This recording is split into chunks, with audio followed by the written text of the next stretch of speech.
Hi, I'm Lou and this is Lily Roe. Thanks for tuning in to the fourth in the series where we are sharing baby wisdom for Forest School. And in today's episode we are thinking about resilience. So over the last 6 weeks or so, I have been watching Lily Roe teach herself how to walk. Yeah, and she has gone from pulling herself up on the furniture and clinging on and walking round to letting go and taking a step and falling down on her bum to, falling down on your bum, and to holding a hand and sort of wobbly being held up, to being able to toddle on her own, which you do most of the time, don't you? Although you do sometimes fall on your bum still a little bit. Yeah, you do. And it occurred to me that in order to do that, you need some level of resilience, because, I mean, if it was me now trying to do that and I fell over every other step when I was trying to get somewhere, I think I would find that quite frustrating.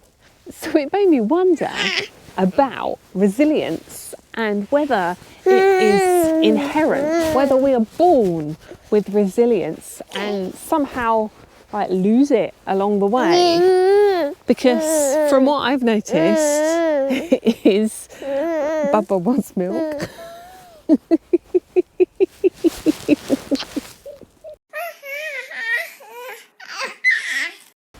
We've just had quite a cool conversation with a squirrel. It just came down onto a lower branch and started chattering. Yes, it did, didn't it, at us?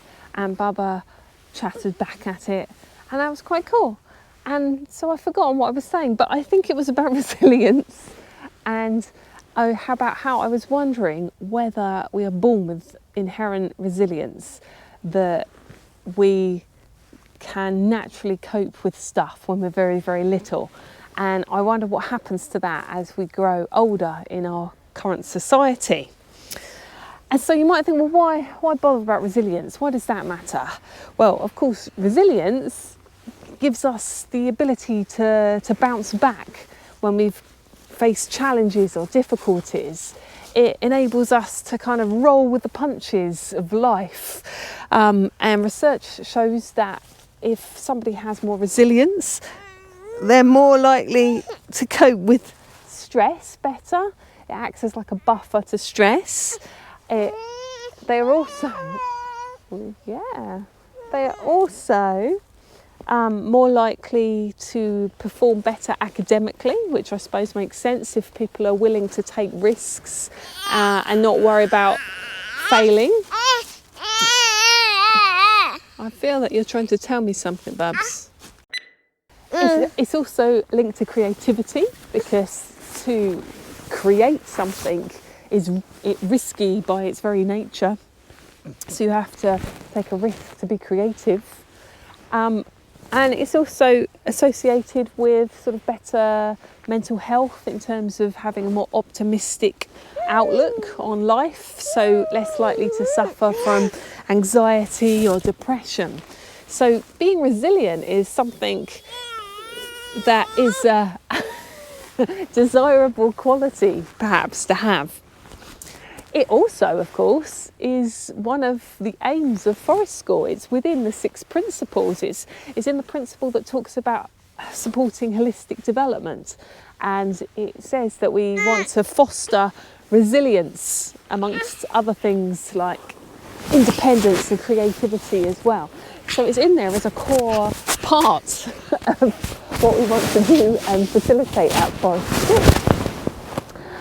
So, what happens to the inherent resilience of a toddler, of a baby, to bounce back when they fall over? Well, I mean, perhaps partly there might be a genetic component. Perhaps some people have a naturally more resilient personality than others.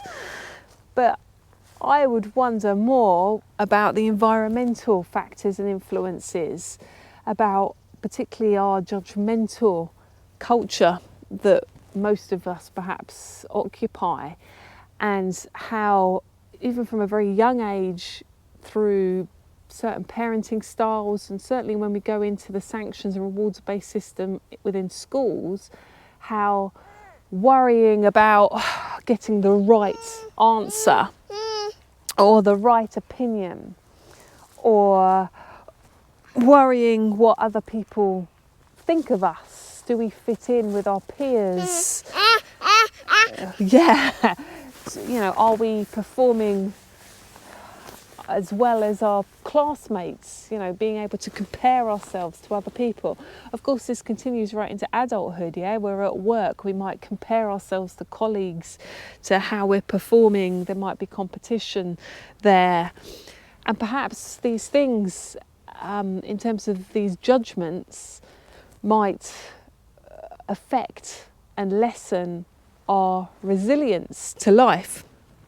As I understand it, there has been bits of research looking into this, and the general consensus within the literature is that the younger generations that are coming through now have got less resilience than older generations, which of course is interesting. And perhaps that suggests that there might be changes within the environment of our culture that might be affecting that, because I guess human genetics haven't changed. And within the different pieces of research, there are two main factors that they believe contribute to this reduction in resilience. And so one of those things is what they call helicopter parenting, which, as I understand it, is the style of parenting where you're always hovering over your child, you know, worrying about them and sort of maybe controlling what they're doing. And I guess so that would reduce resilience, because it perhaps reduces opportunity for risk taking. And here comes a dog. Here comes a dog. Here comes two dogs. Yeah, two dogs. Yeah, dogs. Yeah, it's very exciting. We like dogs. We like dogs. So I guess that style of parenting affects resilience through not allowing appropriate risk taking, and perhaps also not allowing children to solve problems themselves or undertake challenges. You know, the desire to want the child to be safe, too safe, and not experience any challenge or failure, perhaps will affect the resilience of that log. The other thing that came up in the research was the amount of screen time, but specifically social media and online gaming. And so I guess perhaps nowadays teenagers, young people, young adults are spending a lot of time online having their social interactions, but of course they're not real. Looking at someone's Facebook thread or whatever the latest thing is, TikTok, I don't know, it's not a real it's not a real representation of the other people's lives, because you can choose what to put on your Facebook stream and you can choose what to omit. So it's not real. And of course in computer games it's total fantasy. You can create an avatar, you can create your little character, you can make them whatever you want them to be. So they're not housed within reality. And I suppose if you're then comparing your life to those fictional representations of other people, then you can understand how that might affect a person's resilience in a negative way. And so as a consequence, this might be one of the contributing factors as to why things like anxiety disorders are more prevalent, and certainly low self-esteem.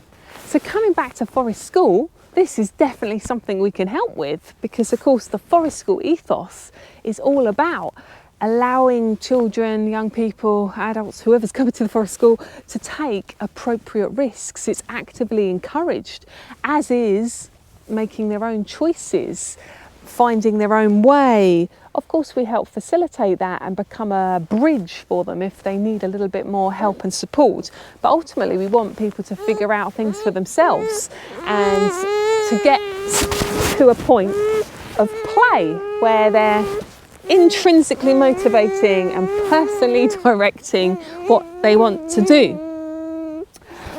And of course, we're out here in a very, very real world. It's not in front of a screen, where cause and effect can be seen, consequences of our actions can be seen, and we can take responsibility for things. And you know, if we cock something up, we can try again. It's not a problem, because Forest School is a non-judgmental ethos. So in many ways, making mistakes is actively encouraged as a part of learning, an important part of learning. We all need to make mistakes to become better at things. We can't just expect to be perfect at things first time we try them. That is a realistic attitude that we can help people with when they're with us at Forest School. So that's good news. Forest School can help resilience, can't it? So coming back to Bubba learning to walk and continually falling down and picking herself back up again, that also makes me think about self-esteem, because one of the behavioural indicators of low self-esteem is unwillingness to try things because of fear of failure. So could you imagine if a baby was suffering from low self-esteem? They perhaps would never learn to walk because they'd never want to put themselves in a situation where they might fall down. So imagine that if human beings became like that.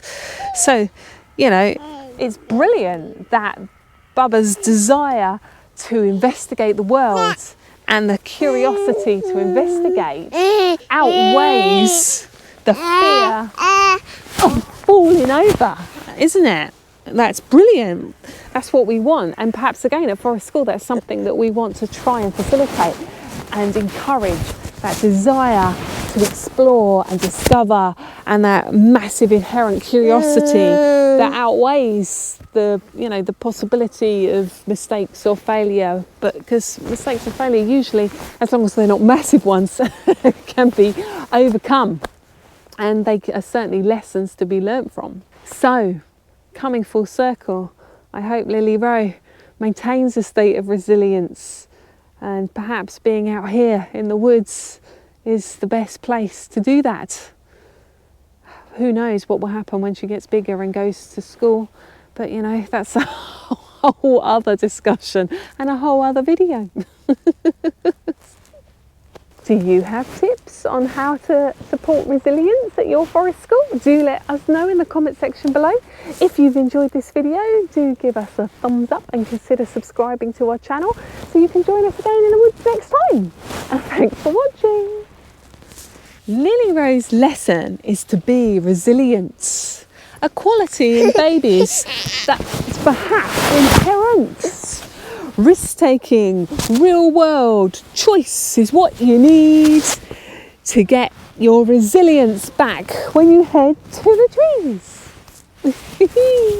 Bye!